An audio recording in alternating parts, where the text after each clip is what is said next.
Okay बघा, amino acid मध्ये काय सांगितलेले. So first thing in amino acid it is organic.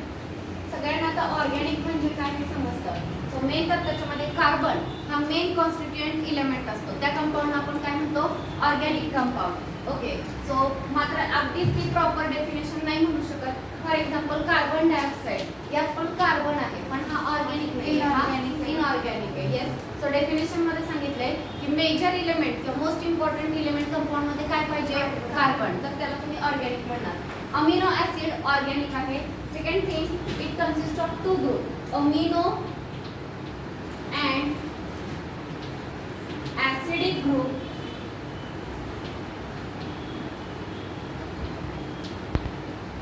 present in amino acid. Amino acid मध्ये दोन ग्रुप प्रेझेंट असतात, अमिनो आणि ऍसिडिक. हे दोन्ही ग्रुप असतात. Next, this group are attached to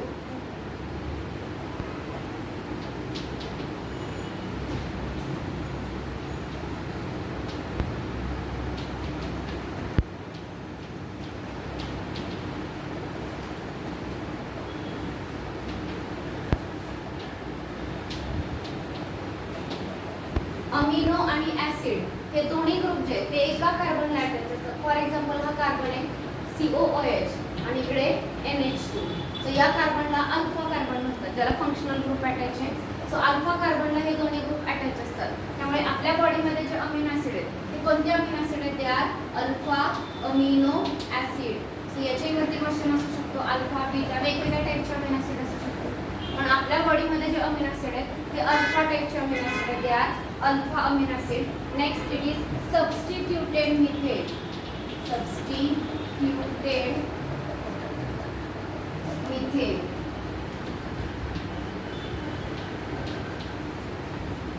okay, पहिलं काय सांगितलं मी, पहिली गोष्ट अमिनो ऍसिड कोणत्या नेचरचे, ऑर्गॅनिक. नेक्स्ट, त्याच्यामध्ये कोणते दोन ग्रुप आहेत, अमिनो आणि ऍसिडिक. नेक्स्ट, हे जे अमिनो ऍसिड आहेत याचे दोन्ही ग्रुप कुठल्या कार्बनला अटॅच असतात, अल्फा कार्बनला. हेच they are called as alpha amino acid. Okay, next बघा, यालाच काय म्हटलं जातं, सबस्टिट्यूटेड मिथेन. का बरं सबस्टिट्यूटेड मिथेन? सगळ्यांना मिथेन माहितीये, एका कार्बनला किती हायड्रोजन अटॅच आहे, 4. तर हे हायड्रोजन रिप्लेस करायचे. म्हणजे सपोज हा हायड्रोजन रिप्लेस झाला, कोणता ग्रुप अटॅच झाला, NH2. हा हायड्रोजन रिप्लेस होऊन COH. हा हायड्रोजन तसाच राहतो आणि हा हायड्रोजन रिप्लेस करून R ग्रुप. आता R ग्रुप काय आहे, या R च्या ऐवजी हायड्रोजन असू शकतो, CH3 असू शकतो, CH2OH असू शकतो, कुठलाही ग्रुप असू शकतो. त्याला R असं नेम दिलंय. म्हणजे अमिनो ऍसिड मध्ये हे सेम राहणार आहे. सेंटरला कार्बन आहे, इकडे NH2, हायड्रोजन, COH हे सेम राहील. चेंज काय होणार आहे, फक्त R ग्रुप. येते लक्षात सगळ्यांच्या. याला काय म्हटलेलं आहे, सबस्टिट्यूटेड मिथेन. का सबस्टिट्यूटेड मिथेन कळलं का? सबस्टिट्यूटेड मिथेन कारण या कार्बन मिथेन मध्ये हायड्रोजन रिप्लेस केले आणि त्याऐवजी वेगवेगळे फंक्शनल ग्रुप तिथे अटॅच झालेले. Hence it is called as substituted methane. Okay, next बघा, there are many types of amino acid. Many types of amino acid. बरेच वेगवेगळ्या प्रकारचे अमिनो ऍसिड आहेत. पण आपल्या बॉडीमध्ये जे प्रोटीन्स आहेत त्या प्रोटीनमध्ये फक्त 20 टाईपचे अमिनो ऍसिड असतात. हा, मग असं मी म्हटलेलं नाही की फक्त 20 टाईपचे अमिनो ऍसिड आहेत, 20 पेक्षाही जास्त आहेत. पण आपल्या बॉडीत जे प्रोटीन आहेत त्या प्रोटीनमध्ये किती येतात, फक्त 20 टाईपचे येतात. So there are many types of amino acid but only 20 amino acid are present in protein. Only 20 amino acid are present in protein. Protein मध्ये फक्त 20 अमिनो ऍसिड आहेत ते प्रेझेंट असतात. ओके, त्यानंतर नेक्स्ट बघा, आता इथं बुक मध्ये दिलेले एक्झाम्पल, जर R ग्रुप हायड्रोजन असेल, R ग्रुप कोणता, आताच मी तुम्हाला अमिनो ऍसिडचं स्ट्रक्चर दाखवलं, NH2 C COOH H आणि इथं R दिलेलं. सपोज या R च्या ऐवजी जर हायड्रोजन असेल तर हे कोणतं अमिनो ऍसिड झालं, that amino acid it is called as glycine. Okay, second, R group जो आहे तो हायड्रोजनच्या ऐवजी जर मिथिल असेल then that amino acid it is called as alanine. त्या amino acid ला alanine असं म्हटलं जातं. ओके, नेक्स्ट जर R ग्रुप हायड्रॉक्सी मिथिल असेल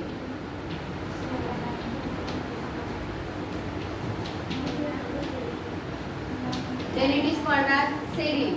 हा कळलेला नसेल तर बघा या स्ट्रक्चर मध्ये इथे मी आधी R लिहिलेलं होतं, त्या R च्या ऐवजी आता काय लिहिलेलं आहे हायड्रोजन. जर हायड्रोजन असेल तर या स्ट्रक्चरला आपण काय म्हणतोय ग्लायसिन. सपोज हायड्रोजन रिमूव्ह केला आणि त्याऐवजी तिथं मिथिल ग्रुप अटॅच आहे तर आता तुम्ही याला काय म्हणणार ॲलानाइन. सपोज इथं हायड्रॉक्सी मिथिल म्हणजे CH2OH जर असेल तर याला म्हणणार सेरीन. सो या पद्धतीनं R ग्रुप चेंज झाला की त्याचं नेम चेंज होतंय. सो हे लर्न करायचंय. हायड्रोजन हा फंक्शनल R ग्रुप असेल तर म्हटलं जातं ग्लायसिन, मिथिल असेल तर ॲलानाइन आणि हायड्रॉक्सी मिथिल असेल तर सेरीन. या पद्धतीने त्यांना नेम दिले जातात. सो आउट ऑफ 20 मी 3 अमिनो ॲसिडचे नेम इथे सांगितले. त्यानंतर अजून दिलेले बघा chemical and physical properties of amino acid. Chemical and physical properties of amino acid are due to amino carboxyl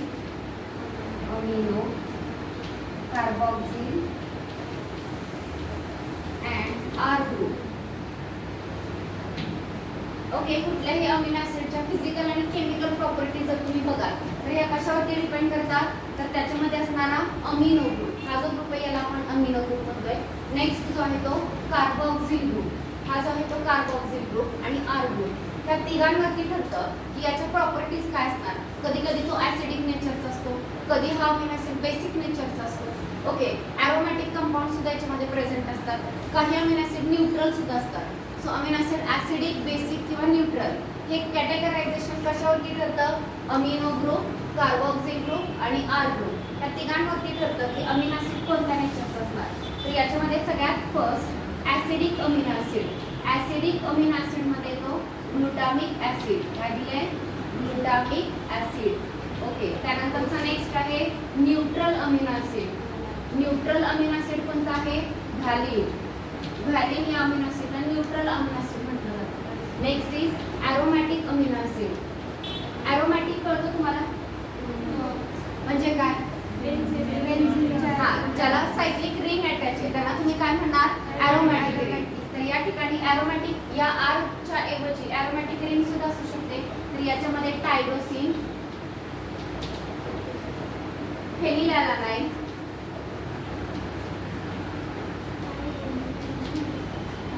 आणि नेक्स्ट याच्यामध्ये ट्रिप्टोफॅन. काय काय सांगितले बघा टायरोसिन, फेनिलॅलानाइन आणि ट्रिप्टोफॅन हे तिन्ही ॲरोमॅटिक मध्ये येतात. आता टोटल नेम किती सांगितले. आधी ग्लायसिन, ॲलानाइन, सेरीन सांगितलं फंक्शनल ग्रुपनुसार. ग्लायसिन मध्ये R च्या ऐवजी हायड्रोजन आहे, ॲलानाइन मध्ये मिथिल आहे आणि सेरीन मध्ये hydroxy methyl. Next acidic amino acid कुठला आहे ग्लुटामिक ॲसिड. असंच अस्पार्टिक ॲसिड सुद्धा असतं.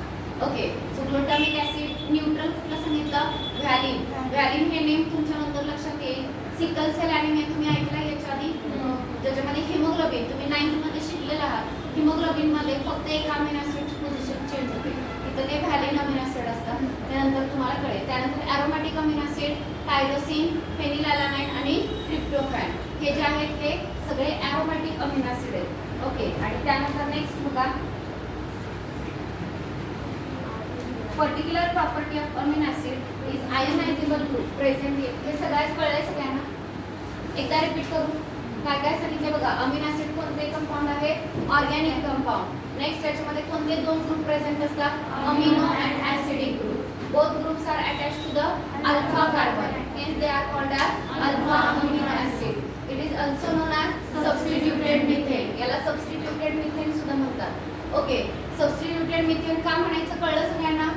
हां, अमिनो ॲसिडचे टाइप्स किती आहेत भरपूर आहेत. There are many types of amino acid but in our protein only 20 amino acids are present. आपल्या प्रोटीनमध्ये फक्त 20च अमिनो ॲसिड आहेत.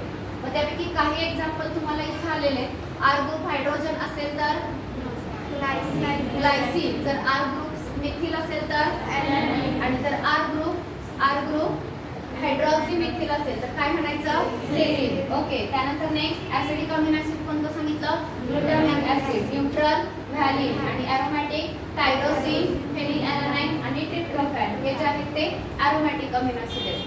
अमिनो ऍसिडच्या फिजिकल आणि केमिकल प्रॉपर्टीज कशावरती ठरतात? R ग्रुपवरती R group, amino group आणि कार्बोक्सिल ग्रुप. 3 ग्रुप ठरवतात. याच्या काय फिजिकल आणि केमिकल प्रॉपर्टी. तर याची एक महत्त्वाची प्रॉपर्टी आहे ते म्हणजे त्याच्यामध्ये आयोनायझेबल ग्रुप आहे. NH2 त्याचं सुद्धा आयोनायझेशन आयन्स तयार होऊ शकतात. आयन कळतं? आयन म्हणजे चार्ज पार्टिकलना आपण आयन म्हणतो. पॉझिटिव्हली चार्ज आयन सुद्धा असतात आणि निगेटिव्हली चार्ज आयन सुद्धा असतात, कॅटायन आणि एनायन. सो या ठिकाणी हा जो अमिनो ऍसिड आहे तो दोन्ही फॉर्म मध्ये असू शकतो. पॉझिटिव्हली चार्ज, निगेटिव्हली चार्ज आणि दोन्ही चार्ज असू शकतात. Positive and negative. सो ती प्रॉपर्टी याची इम्पॉर्टंट प्रॉपर्टी आहे. बघा मॅडम बेसिक राहिले. बेसिक राहिले. Okay okay. अर्जिनिन दिले.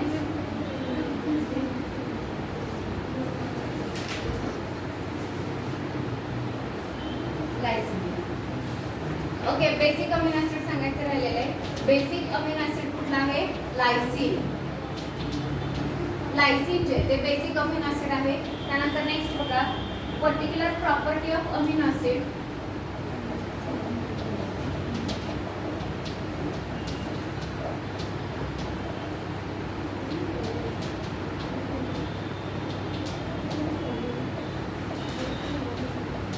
is ionizable group.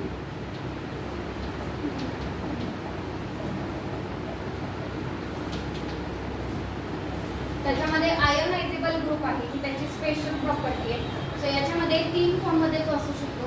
त्यातला पहिला फॉर्म बघा NH2 जर असेल तर NH3 जर असेल तर याच्यावरती चार्ज असतो पॉझिटिव्ह. NH3CH R ग्रुप आणि COOH. सो सध्या हा पॉझिटिव्हली चार्ज या कंडिशन मध्ये तो कधी असणार आहे? जेव्हा इथं काय प्रेझेंट असेल? NH3 3 hydrogen. तर कोणतं चार्ज? पॉझिटिव्ह. ओके. हेच असंही असू शकतं NH3 प्लस C इकडे H आहे R ग्रुप COO मायनस सुद्धा असू शकतो. याने एक हायड्रोजन डोनेट केला. सो आता काय चार्ज आला याच्यावरती? COO minus. पण या स्टेट मध्ये बघा दोन्ही चार्ज आहेत. पॉझिटिव्ह सुद्धा आहे आणि निगेटिव्ह सुद्धा आहे. सो या कंडिशनला म्हटलं जातं झ्विटेरियोनिक आयन. झ्विटेरियोनिक असं म्हटलं जातं. आणि त्यानंतर अजून एक स्टेट आहे ती म्हणजे निगेटिव्हली चार्ज. निगेटिव्हली चार्ज मध्ये काय दिलेलं आहे? NH2 CH R आणि COO मायनस. बघा पहिल्या कंडिशन मध्ये फक्त पॉझिटिव्ह चार्ज आहे NH3 प्लस. या कंडिशन मध्ये फक्त निगेटिव्ह आहे COO मायनस. आणि अशी स्टेट आहे जिथं पॉझिटिव्ह एज वेल एज निगेटिव्ह दोन्ही चार्ज प्रेझेंट असतात आणि या स्टेटला म्हटलं जातं झ्विटेरियोनिक आयन. सो हे लक्षात ठेवा. याच्यामध्ये सुद्धा क्वेश्चन विचारला जातो. So this is about amino acid. सगळ्यांना अमिनो ऍसिड कळलं? समजलंय का? एक्झाम्पल सांगते की सगळ्यांना कुठले कुठले एक्झाम्पल सांगितले अमिनो ऍसिडचे? पहिलं ग्लायसिन, अॅलानाइन, सेरीन. हा ग्लायसिन मध्ये R ग्रुप काय असतो? सेरीन मध्ये हायड्रॉक्सीमिथिल आणि अॅलानाइन मध्ये मिथाइल. ओके. हे त्यानंतर बेसिक अमिनो ऍसिड कुठलं? Glycine. Aromatic amino acid tyrosine, tryptophan आणि फेनिलॅलॅनाइन. हे 3 आहेत. त्यानंतर next neutral amino acid valine. Yes. आणि acidic amino acid glutamic acid. Okay. जवळपास इथे बघा 3, 4, 5, 6, 7, 8, 9 अमिनो ऍसिड तुमचे इथे झाले. पुढे तुम्हाला इसेन्शियल आणि नॉन इसेन्शियल असे 2 टाईपचे अमिनो ऍसिड येणार आहेत. जवळपास 20 अमिनो ऍसिडचे नेम तुमचे लर्न होतील. सगळ्यांना कळलं का? सो बघा पहिला पॉईंट झालेला आहे अमिनो ऍसिड्स तुम्हाला सांगितलेले आहेत. यानंतरचा सेकंड पॉईंट आहे लिपिड्स. लिपिड्स बद्दल काय दिलं बघा. हे समजलं? यातलं काय रिपीट करायचंय? कळलंय का सगळ्यांना? आहे ही कंडिशन लक्षात ठेवा. अमिनो ऍसिड वरती एका वेळी दोन्ही चार्ज असू शकतात, positive as well as negative. आणि त्या कंडिशनला म्हटलं जातं काय म्हणायचं? Zwitterionic ion. It is called as zwitterionic ion. Next is lipid.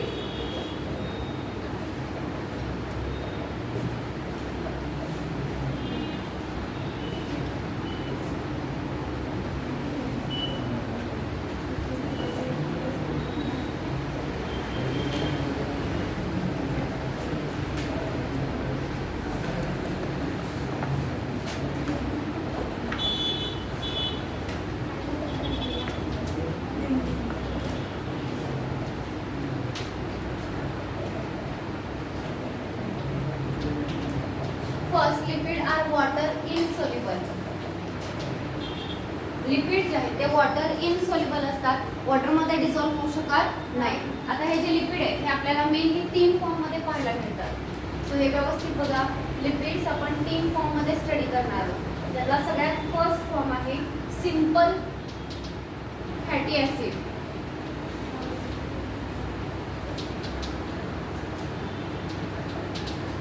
Okay, simple fatty ॲसिडना सुद्धा काय म्हटलं जातं, लिपिड या कॅटेगरीमध्ये घेतलं जातं. हा पहिला फॉर्म आहे. सेकंड जो आहे तो ग्लिसेरॉल. ग्लिसेरॉलला ट्रायहायड्रॉक्सीप्रोपेन असंही म्हटलं जातं. ट्रायहायड्रॉक्सीप्रोपेन.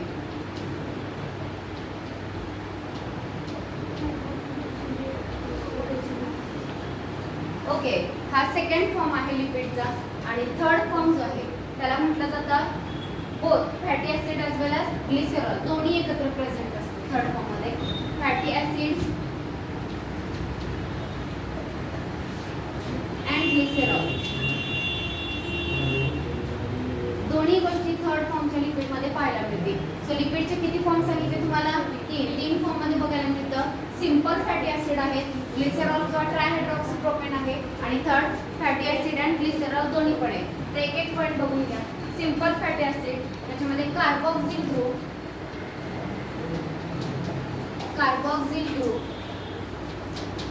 is attached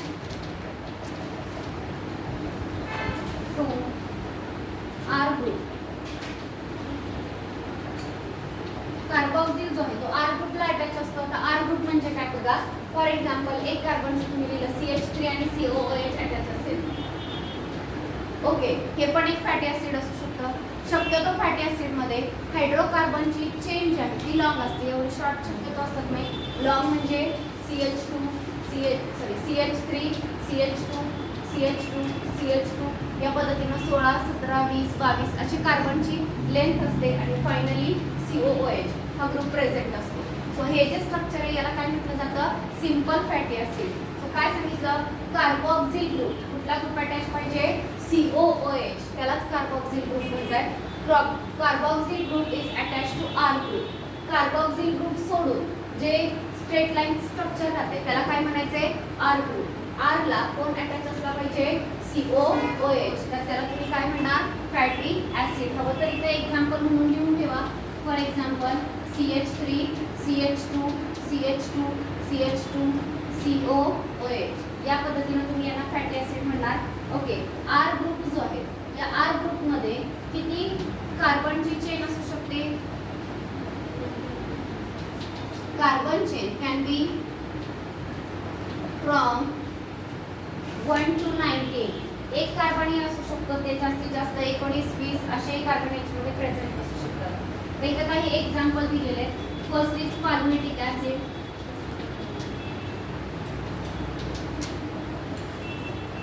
okay, palmitic acid कार्बनचा नंबर आहे 16 carbon, including COOH group.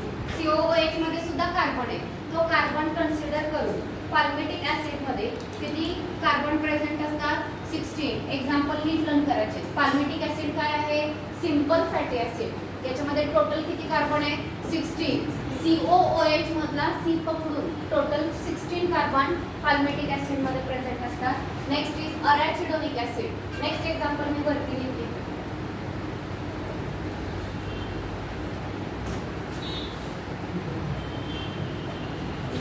Arachidonic acid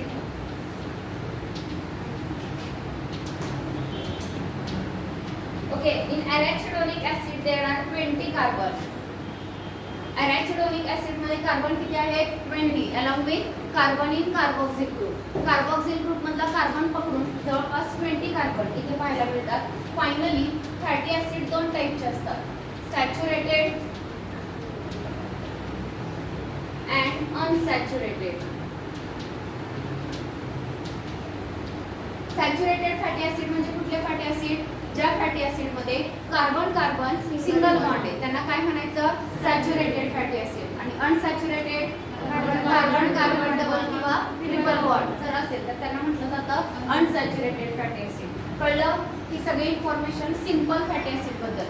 so हे सिंपल फॅटी ऍसिड सुद्धा लिपिडच्या अंडर इन्क्लूड केले जातात. नेक्स्ट कॅटेगरी आहे ते म्हणजे glycerol or it is also known as trihydroxy propane. स्ट्रक्चरच सगळ्यांनी बघा. ट्रायहायड्रॉक्सी प्रोपेन. प्रोपेन म्हटलं की किती कार्बन? ओके 3 कार्बन लिहिलेले आहेत. ट्रायहायड्रॉक्सी म्हणजे हायड्रॉक्सी ग्रुप किती आहे? 3. म्हणजे या प्रत्येक कार्बनला OH ग्रुप आहे तो अटॅच आहे, बरोबर का? येस. आता बॅलन्स तुम्हाला इथं फुलफिल करायची आहे. इथं काय लिहावं लागेल? CH2, इथं CH आणि इथं CH2. हे जे स्ट्रक्चर तयार झालं या स्ट्रक्चरला म्हणायचं ट्रायहायड्रॉक्सी प्रोपेन किंवा यालाच काय म्हटलं जातं? Glycerol. It is also known as glycerol. So हे ग्लिसरॉल सुद्धा लिपिडमध्ये इन्क्लूड केलं जातं.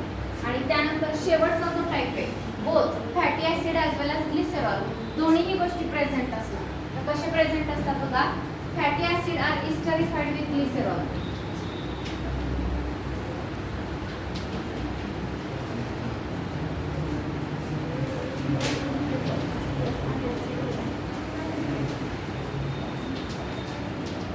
Fatty acid are esterified with glycerol. Fatty acid जे आहेत ते ग्लिसरॉल बरोबर इस्टरिफाय केलेले असतात आणि यांना आपण काय म्हणणार आहोत? लिपिड. यांना सुद्धा लिपिड मध्ये कन्सिडर केलं जातं. आता ग्लिसरॉल बरोबर इस्टरिफाय होतात तर यांच्या 3 कॅटेगरी तयार होतात. मोनोग्लिसराइड ऐकले त्यांच्या आधी? मोनोग्लिसराइड. सेकंड आहे डायग्लिसराइड आणि थर्ड आहे ट्रायग्लिसराइड. ओके 3 गोष्टी याच्यामध्ये इन्क्लूड होत आहेत. मोनोग्लिसराइड, डायग्लिसराइड आणि ट्रायग्लिसराइड. त्या तिन्ही. आता हे काय आहे एक्झॅक्टली स्ट्रक्चर तर ते समजून घ्या. ईस्टर बॉन्ड तयार केला जातो. वरती सांगू स्ट्रक्चर. इकडे लक्ष द्या.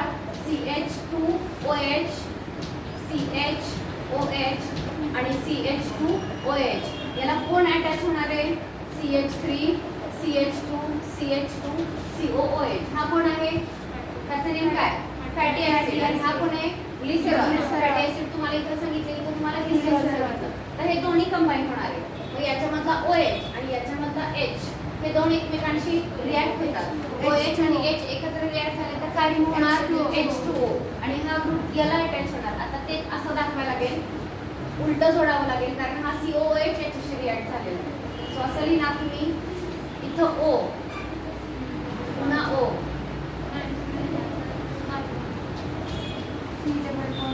Okay CO double bond O. बरोबर का? हा ईस्टर बॉन्ड तयार झाला COO जो शेवटी राहिलेला त्याचा H निघून गेला. बरोबर का? काय राहिलं? COO. आणि त्यानंतर नेक्स्ट राहिलेली chain CH2, CH2, CH2, CH3. हे जे स्ट्रक्चर तयार झालं याला म्हणायचं मोनोग्लिसराइड. इथं मी स्टेटमेंट काय वापरलं? Fatty acid are esterified with glycerol. Fatty acid are esterified with glycerol. हा फॅटी ऍसिड हा ग्लिसरॉल यांच्यामध्ये हा कोणता बॉन्ड तयार झाला? Ester bond. हे जे are called as esterified. Ester तयार झालं.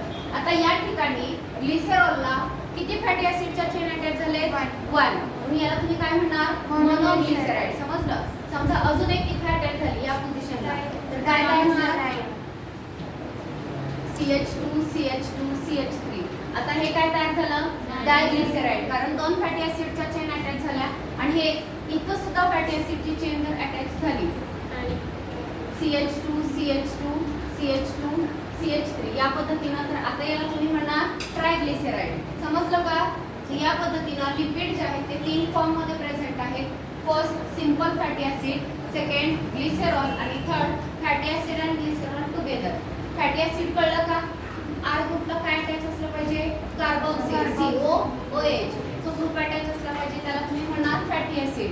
फॅटी ऍसिड मध्ये कार्बनची चेन बरीच लॉंग असते. कमीत कमी 19-20 असे कार्बन असतात. इथं 2 एक्झाम्पल सांगितले.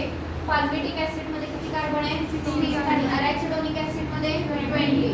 ग्लिसरॉलचं स्ट्रक्चर कळलं आणि हे दोनचे ईस्टर बॉन्ड तयार होतो हे कळलं का? फॅटी ऍसिड आणि ग्लिसरॉल यांच्यामध्ये ईस्टर बॉन्ड आहे तो तयार केला जातो. So this is about 3 forms of lipid. ह्या 3 फॉर्म मध्ये लिपिड जे आहेत हे प्रेझेंट असतात. नेक्स्ट लिपिड बद्दलच नेक्स्ट पॉइंट काय सांगितलं बघा. हे रफ करून झाले सगळ्यांचं.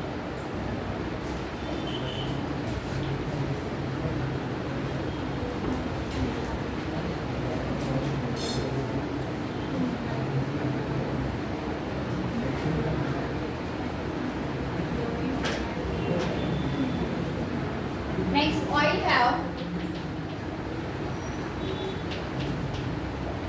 low melting point. हा, आता हे स्टेटमेंट मला तुम्ही नीट समजावून सांगायचे, दोन्ही तुम्हाला काय समजते बघूया. So oil have low melting point आणि फॅट्स जे आहेत या फॅट्सचा मेल्टिंग पॉइंट हाय असतो.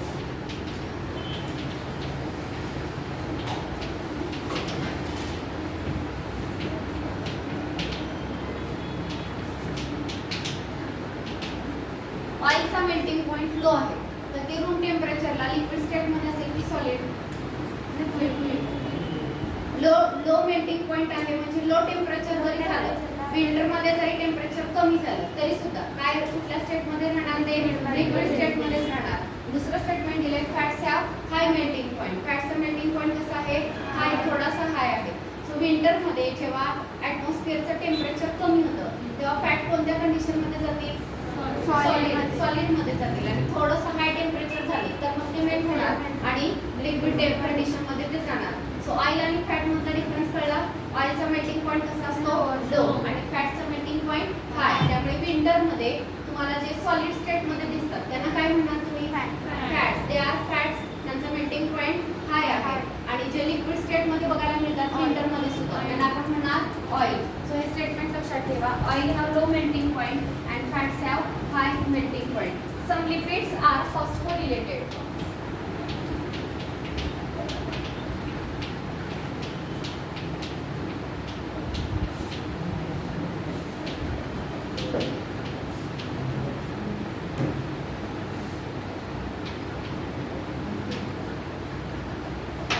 Some lipids have phosphorylated organic compound.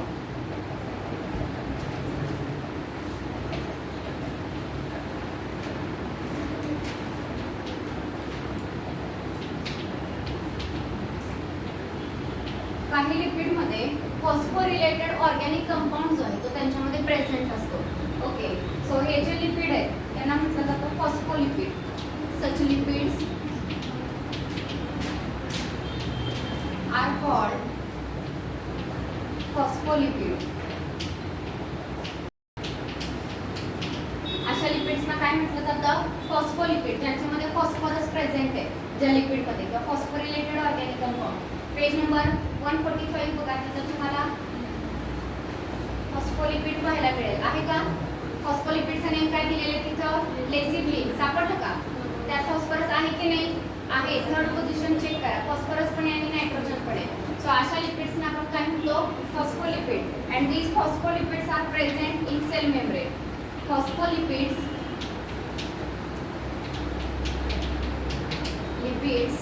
R present in cell membrane.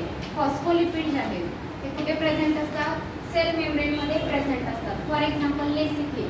Lecithin कसलं लिपिड आहे, फॉस्फोलिपिड आहे. आणि कुठे प्रेझेंट असतं, सेल मेम्ब्रेनमध्ये. फॉस्फोलिपिड सेल मेम्ब्रेनमध्ये प्रेझेंट असतात. हे नीट लक्षात ठेवा. तुम्हाला लिपिड कळलं. फायनली एकदा रिपीट करते. लिपिड किती फॉर्ममध्ये प्रेझेंट आहे, 3. फॅटी ऍसिड, ग्लिसरॉल आणि fatty acid and glycerol together. Fatty acid कळलं का, आर ग्रुपला काय अटॅच असतो, कार्बोक्सिल ग्रुप अटॅच असतो. नेक्स्ट सांगितलं ग्लिसरॉल. ग्लिसरॉल कळलं, ट्रायहायड्रॉक्सी प्रोपेन, 3 OH ग्रुप असतात. आणि फॅटी ऍसिड आणि ग्लिसरॉल एकमेकांना कशा अटॅच होतात, कोणता बॉन्ड तयार होतो त्यांच्यामध्ये, इस्टर बॉन्ड तयार होतो.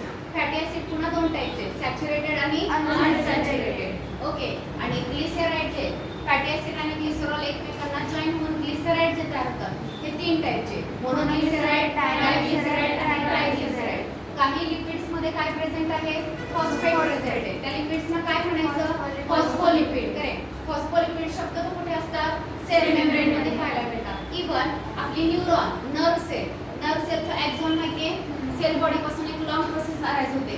तर त्या न्यूरॉनच्या वरती मायलिन शीट फॅटी ऍसिडचं कव्हरिंग असतं. तिथं सुद्धा कॉम्प्लेक्स लिपिड जे आहेत त्या एक्झॉनच्या वरती आपल्याला पाहायला मिळतात. समजलं का?